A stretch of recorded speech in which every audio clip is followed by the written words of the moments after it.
Happy Monday morning po sa inyong lahat. Samahan niyo po kami sa aming brunch. Late na naman nagising, kaya ito, brunch at wala ng breakfast. So it's a combination of breakfast and lunch.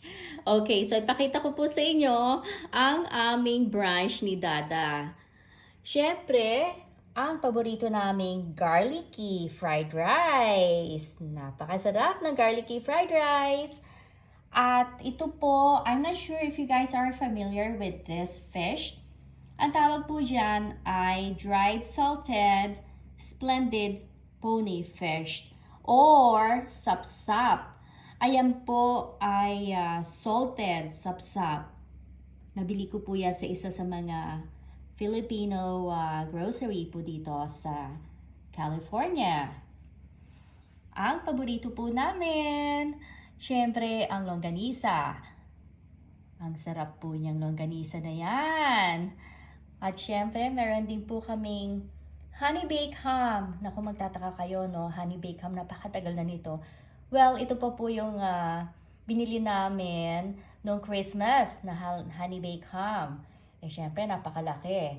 Hindi naman po namin mauubos ng isang upuan yan at ubos lahat. Kasi po, talagang malaki yung honey baked ham. Pero ito po, mas matagal, mas masarap.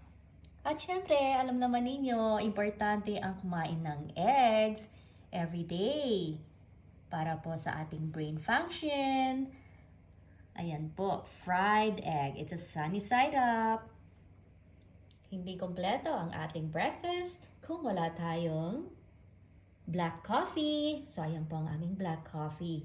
At syempre, hahanapin niyo ang aming dessert. Ito po ang dessert ngayon. Pineapple. Fresh pineapple.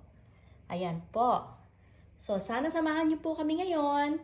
At, teka, meron pa po akong nakalimutan. Ang garlic. Garlic and, of course, ang red onion na ginawang salad ni Kevin the other day.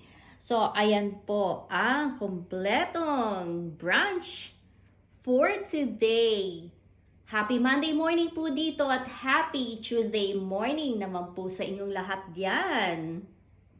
Kung ano man po ang gagawin ninyo ngayong araw na to, sana po ay maging safe po kayo parate. And have a blessed Monday po and have a great week and blessed week po sa inyong lahat. See you guys later. Bye.